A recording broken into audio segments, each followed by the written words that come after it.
Cho'ntatlaring bo'sh bo'lsa, hatto oddiy salom ham odamlarni sen nimanidir so'rayotgandek o'ylashga majbur qiladi. Qashshoqlik bu shunchaki pulning yo'qligi emas, u shunday bir soyaki aytgan har bir so'zingni iltijoga aylantiradi. Dunyo sening ovozingni emas, balki undagi ehtiyojning og'irligini eshitadi. Qashshoqning salomi shubha bilan kutib olinadi, ammo o'sha salom boy kishidan bo'lsa, uni joziba deb qabul qilishadi.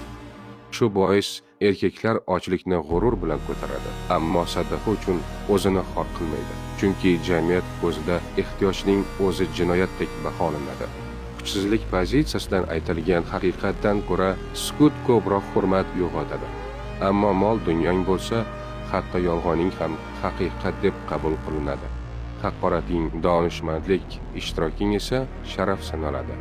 Boylik bu shunchaki hokimiyat emas, u shunday bir niqobki, hatto eng kichik ishorangni ham olijanob ko'rsatadi.